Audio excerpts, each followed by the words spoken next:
I married Nathaniel because he made me feel safe, strong, predictable. In a world of uncertainty, he was a rock. The kind that never cracked under pressure, never changed, never wavered, never felt, really. And after 5 years of marriage, that started to feel more like a prison than a blessing. Nathaniel wasn't a bad man. He was just unreachable. I could be crying in front of him, and he'd just hand me a box of tissues and go back to his spreadsheets. Romance died a quiet death somewhere between year 3 and his latest promotion. And the more I tried to reach him, movie nights, couples therapy, intimacy journals, the more he retreated into his fortress of logic and routine. It all came to a head on our anniversary. I'd planned a surprise weekend getaway, a quiet Airbnb near the lake where we first met, complete with wine, candles, and a playlist of songs from our early days. He forgot. Didn't just show up late, he didn't show up at all. Said there was a client emergency. But I knew better. I saw the basketball score updates on his phone. The man chose beer and highlights over me. That night, something in me snapped. The next morning, bleary-eyed and pacing my kitchen in rage and disappointment, I stumbled across an old group chat with college friends.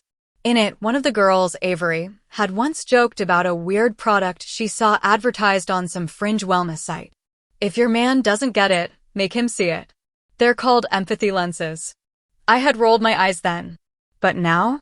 I opened my laptop, tracked down the site, and found the same ridiculous-looking ad. Let him see the world through your eyes. The page claimed the lenses weren't prescription-based, but were emotionally refractive, whatever that meant. Made with some kind of neuroglass that triggered emotional mirroring in the wearer's mind.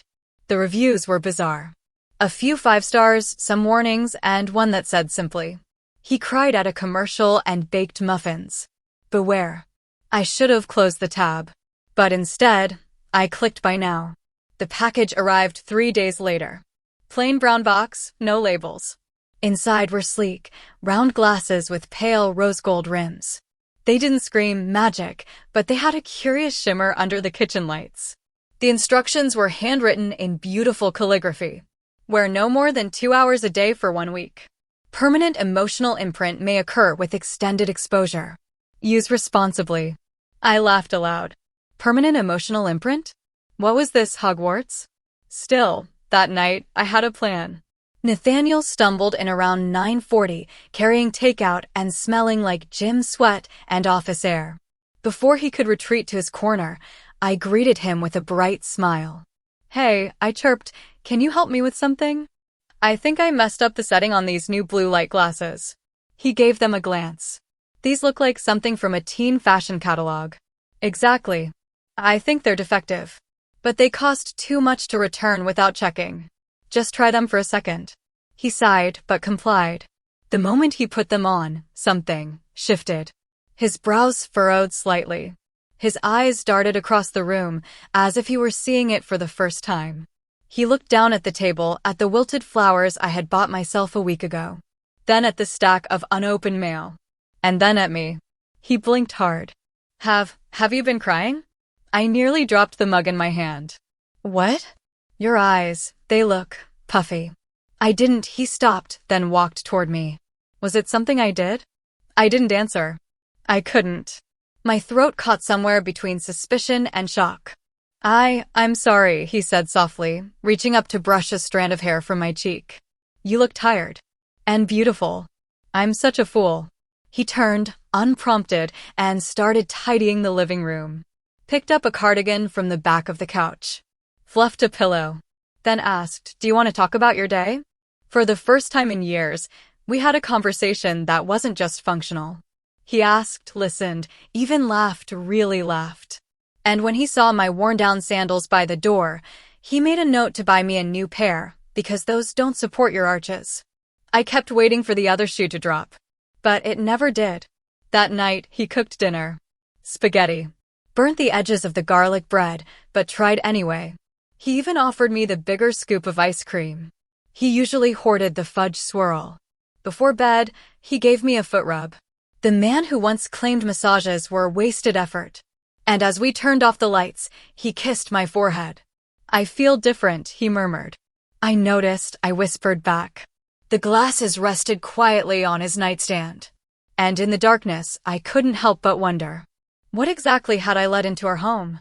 I don't know what I expected when I woke up the next morning. Maybe for the spell to be broken. For Nathaniel to stretch, grunt, and head straight to his phone like nothing ever happened. But instead, I woke up to the smell of lavender and lemon zest. I sat up and followed it into the kitchen, where Nathaniel was, no joke, wearing an apron. My apron. The pink one with embroidered flowers and a pocket that says, "Kiss the chef." He'd made crepes. Not pancakes. Crepes. With a side of fresh berries and honey whipped cream. I stood frozen at the doorway, watching him flip one with an ease that made me question everything I thought I knew about the man. "Morning, sunshine," he said with a warm smile. "Hope you're hungry. Are you okay?" "I feel amazing. Light. Like I finally understand what I've been missing." He slid the crepe onto a plate and added, "By the way, I signed us up for that pottery class you mentioned. Saturday afternoon." I blinked. "The one you called mud play for bored couples?" He chuckled. "That was before I realized how much I've ignored you." I'm sorry, Harper." It was then I noticed them. The glasses. Still on his face. He hadn't taken them off. The rest of the day was like living in a dream. Nathaniel not only joined me for errands, he suggested we browse the farmer's market, helped an elderly woman carry groceries, and took selfies with me under a mural I'd always loved, but he'd never noticed. He pointed out how the color palette reminded him of the sunrise over the lake. The same lake he forgot on our anniversary. I wanted to be mad, but his eyes, they sparkled. Like he'd rediscovered the world. That night, he brought up something else. "I've been thinking," he said as we curled up on the couch, "about how I treat my body." Go on. I never really listened to it. Or appreciated it. I just wore what was expected of me, ignored how scratchy and dull it all felt. But now, I want to feel good. Comfortable. Beautiful. Beautiful. He nodded, rubbing the edge of the blanket between his fingers. "I think I want to try something. Not to scare you. Just to see." He stood, walked to our bedroom, and returned with a small package. "I stopped by the boutique downtown while you were buying apples." Inside the box, a silk robe. Delicate. Soft coral. Laced edges. "I'd like to wear this tonight. If you're okay with that." I hesitated. But something in his expression told me this wasn't a joke or some weird kink. This was genuine curiosity. A reaching towards something unnamed. "Okay," I said, almost in a whisper. He changed. Came back with the robe cinched loosely, his hair slightly damp from the shower, his eyes hesitant but peaceful. And for the first time, Nathaniel didn't look like a man putting on a costume. He looked like someone peeling off a mask. The week passed in a slow, surreal blur. Each day, Nathaniel seemed to shed another layer of the man I once knew and become someone new. Someone softer. Freer. But still him. By day 5, he'd started saying things like, "I don't think I like the name Nate anymore. It feels stiff. And, why don't we redecorate the bedroom? Something more pastel. More us." He began spending more time on his appearance, not in a vain way, but in a thoughtful one. Experimenting with gentle skincare routines, asking about exfoliators, even using my rose-scented lotion because it feels like wrapping yourself in a cloud. Then came day 6. That's when I noticed the changes weren't just emotional. Nathaniel's walk had changed. More fluid. Expressive. He crossed his legs when he sat now, without even thinking. He lingered on textures in stores. Chose throw pillows based on vibe. He laughed more. Hugged more. Cooked. Danced. Hummed in the morning.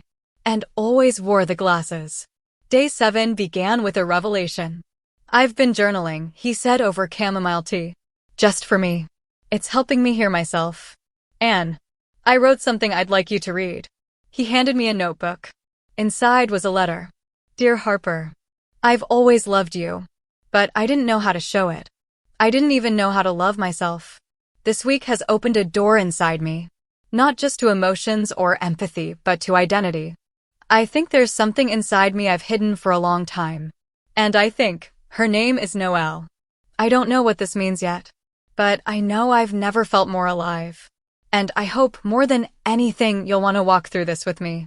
I stared at the final line for a long time, then looked up at Nathaniel, Noel, standing there, vulnerable and radiant in a cozy cardigan and soft jeans. Are you still you? I asked softly. She nodded. More than ever. And I believed her. But something inside me whispered, what happens if the glasses never come off? It had been 7 days. 7 days since Nathaniel first wore the glasses. 7 days since he became Noel. And I couldn't stop asking myself one quiet, terrifying question. Where does this end? That morning, the house was filled with music. Not just background hums, but real melodies, Fleetwood Mac, Norah Jones, and somehow a soft jazz cover of Girls Just Wanna Have Fun. The air smelled like shea butter and cinnamon scones. My once emotionally vacant husband was now humming while painting her toenails in the sunroom, wearing a floral wrap dress and asking me about my dreams. And yet, I couldn't shake the storm that was building inside me. I loved this version of Noel. But did she love me the same way? Or was I just the first rung on her ladder to someone she was always meant to become? Later that day, I stood at the mirror brushing my hair, watching my reflection closely. I barely recognized the woman looking back at me, exhausted from pretending I was fine. Pretending I wasn't scared of losing the man I married, even if the woman he'd become felt more real than he ever was. Noel stepped into the room quietly, sensing the shift in my silence. Talk to me, she said softly. I set the brush down. What if this isn't just a phase? Noel hesitated. What if it isn't? I mean, what happens if the glasses don't come off? What happens if one day I wake up and you're wearing lipstick and calling yourself my girlfriend instead of my wife? She gave a small, sad smile. Then we talk. We keep talking. We keep choosing each other, if that's still what we want. I looked into her eyes. They were sincere, vulnerable, honest. But they were still hidden behind those lenses. I need to know something, I said. Do you still love me? Not just as your mirror, but as your person. I do, she whispered. I love you more clearly now than I ever have. Then take off the glasses. Silence. She reached up, fingers trembling, and slowly removed them. It was like watching someone unplug from the Matrix. Her pupils adjusted to the light. She blinked, like she'd just come up for air after a deep dive. Then she looked at me. Really looked. And something changed. Her shoulders stiffened. She glanced down at the floral dress, the painted nails, the velvet scrunchie on her wrist. She looked disoriented, like waking from a dream she didn't fully remember. Noel? I asked hesitantly. Nathaniel, she said, voice lower, as if testing out the old name. Then she stood, walked to the full-length mirror, and stared. It was quiet for a long time. Then came the whisper. But I don't feel like Nathaniel anymore. We sat together for nearly 2 hours. Nathaniel talked through waves of confusion. Emotions surfaced like wreckage from a sunken ship. Moments from childhood. A preference for soft textures. A fascination with makeup in secret. A longing to be seen, not as a man trying to be strong, but as a person allowed to be soft. And the thing that broke me? I used to think emotions made me weak, she said. Now I feel everything, and I don't want to go back. That night, I did something impulsive. While Noel was asleep, without the glasses for the first time in days, I returned to the little brown box in the closet. I had thrown away the instruction sheet. But the back of the glasses case had something etched into the velvet lining. It was barely visible, but when I tilted it toward the lamplight, the inscription revealed itself. Empathy is not a side effect. It's a doorway. And underneath, a single embossed line in cursive gold. Developed by Sarah D., Department of Emotional Technology, Hian Institute. My skin prickled. This wasn't just a novelty gadget off a weird site. This had research behind it. A lab. A developer. And somehow, that made it all feel bigger. Like I'd triggered something I wasn't supposed to. The next morning, I made a decision. I want to meet her, I told Noel over coffee. The woman who made the glasses. Noel blinked. What? This isn't just transformation, Noel. It's technology. Psychology. Magic. I need to know what we're dealing with. Where this goes. If there's any way to understand it before it swallows us both whole. Noel looked down at her cup, then back at me. I'll go with you. I smiled. I was hoping you'd say that.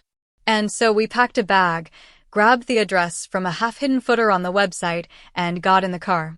Destination: Hian Institute, where answers and maybe even truth were waiting. But as we drove out of town, neither of us noticed the email that landed in my spam folder an hour earlier. Subject: Warning. Unauthorized use of empathy lenses detected. The Hian Institute wasn't listed on Google Maps. We had to input coordinates manually from the footer of the website, like something out of a spy movie. The drive took us through 2 counties and into a rural valley where pine trees outnumbered cell towers. Eventually, we reached a small gravel road with no sign. Just a black gate with a keypad and an old-fashioned camera. Are we sure this is even legal? Noel asked, tugging at the sleeves of her cardigan. She had gone makeup-free today, unsure of which version of herself she wanted the world to meet. For once, I didn't push. I wasn't even sure who I was anymore. I typed in the code from the glasses case. The gate creaked open. We were in.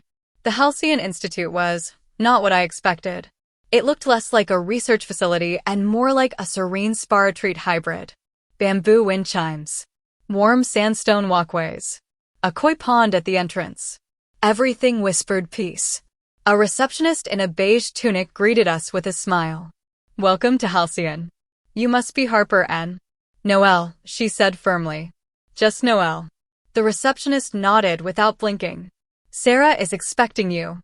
Expecting us? I hadn't even confirmed the appointment. We followed her down a glass hallway that opened into a sunlit atrium filled with greenery and the soft sound of water. In the center sat a woman in a flowing navy blue robe, meditating beside a fountain. She opened her eyes as we approached. Sarah D., she said, rising with grace. I'm so glad you came. She was striking, silver hair braided over one shoulder, eyes the color of sea glass. She looked like someone who could see through walls. I know you have questions, she said. Let's walk.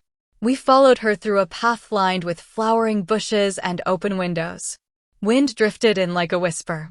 Everything here felt designed to soften the edges of the world. How do the glasses work? I asked. Are they just emotional triggers? Some sort of therapy tool? They're not therapy, Sarah replied calmly. They're translation devices. Translation? Noel echoed. Sarah nodded. They don't implant thoughts. They reveal them. We all have multiple versions of ourselves inside, coded by experience, fear, hope, repression. The empathy lenses let you hear the version of yourself you've buried under masculinity, logic, or expectation. But why women's glasses? I asked. Because feminine-coded lenses encourage the brain to disarm, she said simply. Empathy, softness, attention to detail, these are traits society trains out of men. The lenses don't create femininity. They remove the static that blocks it. I stared at her. So Noel was always inside Nathaniel? She was whispering, Sarah said, looking at Noel. The lenses gave her a microphone. We sat down in a circular room with soft cushions and tea already prepared. Sarah looked directly at me. Harper, you didn't come here just to understand how the lenses work. You came to ask, can you live with who your partner is becoming? I felt tears sting the corner of my eyes. I don't know. I love her, but I didn't marry a woman. Noel's hand found mine gently, but didn't grip it. Just waited. Sarah said nothing for a moment. Then, every relationship evolves. But what most people fear isn't change, it's witnessing transformation in real time. You didn't lose Nathaniel. You met Noel. The question is whether you're ready to love her the way she was always hoping to be loved. I stared at Noel. I want to try. Just then, the wind changed. A chime rang from the hallway, followed by quick footsteps. The receptionist returned, holding a printout. I'm sorry to interrupt, she said, handing it to Sarah. We just received this. Sarah's expression darkened for the first time since we arrived. She handed me the paper. Unauthorized use detected, EMP 47 unit. IP, residential, Stonebrick County. Warning, beyond exposure threshold. Status, emotional permanence imminent. My mouth went dry. You were tracking us? Sarah gave me a calm but piercing look. The lenses were a prototype. I built only 10. Each is meant to dissolve after the 7th day. But ours didn't. That's what concerns me. We left Halcyon that evening with more answers, but even more questions. The lenses were designed to unlock emotion, not to override identity. But somehow, Noel's transformation wasn't just emotional.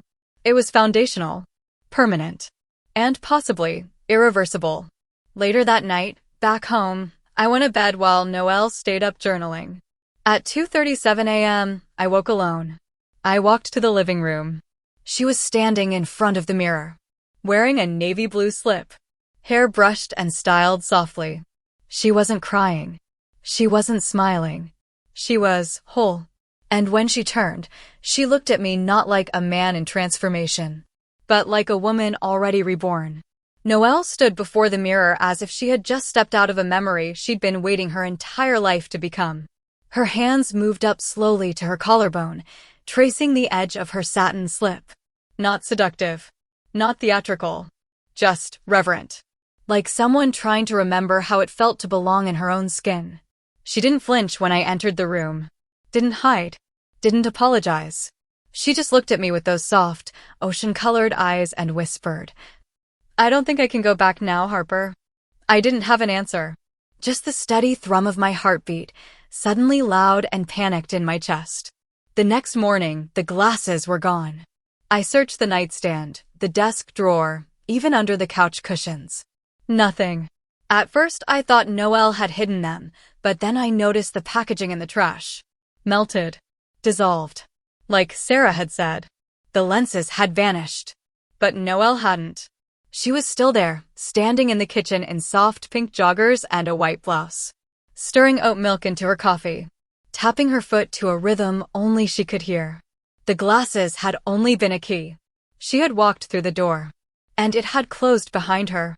Later that day, something happened I wasn't ready for. Noel came into the living room holding her phone. I got a message from HR. They've invited me to speak at the upcoming Diversity Summit. I blinked. Wait, they know. I told them. About everything. The journey. The name. The pronouns. They were more supportive than I expected. You're going to come out? I asked slowly. She nodded. To everyone. I'm done hiding. I want people to see me. The real me. But that's not just about you, I said, trying to stay calm. That affects us. What about the looks? The questions? What will your parents say? My sister. She came over, knelt in front of me. We can weather it if we're together. I hesitated. I don't know if I can be married to a woman, Noel, I whispered. I don't know if I ever could. That night, we didn't sleep in the same bed. Not because we were angry, but because we didn't know what we were anymore. Not lovers. Not strangers. Not exactly the same. I stared at the ceiling for hours, reliving every moment, every new layer of Noel unfolding like origami. And every fear that I was slowly becoming the only one left holding on to the past. The next morning, I came home from a walk to find a note on the kitchen table. Harper. I've gone to the lake house. The one we never got to visit on our anniversary. I need time to think, to breathe, to make peace with who I've become. You don't owe me anything. But if you want to see me, not as your husband, not as a ghost, but as the woman I am now, you'll find me there. I'll wait one night. Just one. Love, always. Noel. I stared at the letter for hours. That lake had always been our place. But was it still? Was there an us left to salvage? My mind was spinning. I didn't know what to pack. What to say. If I should even go. I called my sister for advice, but I hung up before she answered. In the end, I drove. The lake was quiet. Golden hour had painted the surface with soft amber ripples. I saw her on the dock, wrapped in a cardigan, bare feet dangling above the water. She didn't turn when I arrived. Just said, I didn't think you'd come. I walked up beside her. Sat down. Said nothing. After a long silence, I asked, Is this who you really are? She nodded. It always was. The glasses just helped me hear her voice. But the voice was mine all along. And who am I in that story? I asked, voice trembling. Noel looked at me then. Really looked. You're the one who gave her the glasses. I don't know what made me lean in. Maybe it was grief. Maybe it was love. Maybe it was something in the wind that whispered, let go. But I kissed her. Not to reclaim what was, but to say goodbye to everything I thought had to stay the same. And in that moment, it didn't feel like I was losing my husband. It felt like I was finally meeting the woman who had been waiting for me all along. That night, we lay together under the stars. No promises. No labels. Just breath and warmth and hands entwined. And for the first time in months, we both fell asleep smiling. The week after, the lake was quiet. Not empty, just still. Like the air right before the sun rises. Harper and I didn't label what we were that night. We didn't have to. We both knew the rules had changed. We'd stopped asking who we used to be and started asking who we were becoming. I returned to the city alone. Not because Harper didn't want to come, but because she wanted me to step into myself without needing her to hold the door open. I'll be here, she said, cupping my face with both hands. But this next part, this has to be yours. 3 days later, I stood on a stage under soft yellow lights, wearing a powder blue suit that fit my curves perfectly and a pair of pearl earrings I'd bought just that morning. The Diversity Summit was buzzing with executives, HR reps, and changemakers from across the state. And then, I told my story. About growing up a boy named Nathaniel. About falling in love with a woman who deserved more than silence. About a strange pair of rose gold glasses that changed everything. And about waking up finally in my own life. The audience gave a standing ovation. But the real moment came after, when my former boss approached me in tears. My child came out last year, she said. I didn't know how to respond. But after hearing you, I think I do now. That night, back home, I walked into our apartment to find something waiting on the table. A package. No return address. Inside, a pair of glasses. Not the rose gold empathy lenses. These were violet. Sleek. Elegant. Slightly glowing. And beneath them, a note. Noel. She gave you the voice. But what if there's another side you haven't met yet? Try these when you're ready. But be warned, they don't show who you are. They show who you've always feared you could become. SD. I stared at them for a long time. Harper came home later that evening, windblown from her run, cheeks flushed. She kissed me on the cheek, looked down at the glasses, and frowned. Another pair? I nodded. Not the same. Something darker. Do you want to try them? Not tonight, I said. Tonight, I want to be Noel. Just Noel. And she smiled. Good. Because I want to be the woman who loves her. We sat together in the kitchen eating mango popsicles, our legs tangled beneath the table. No labels. No roles. Just two people, building a future from the pieces they'd once feared were broken. The gallery was packed. My first solo show. Photographs of transition, not just mine, but others who had used the empathy lenses. Each portrait a story, vulnerability, joy, sorrow, reclamation. Harper curated the exhibit with me. We didn't live together anymore, not exactly. But we saw each other every Sunday. Sometimes for brunch. Sometimes for walks. Sometimes for more. And sometimes, love doesn't need a box. Sometimes, it just needs space to breathe. Outside the gallery, I found a single envelope tucked under my windshield wiper. No return address. Again. Just a single sentence inside. The next pair is meant for her. I turned. Harper was standing across the street, smiling at me from beneath her umbrella. And I suddenly understood. Her journey was just beginning.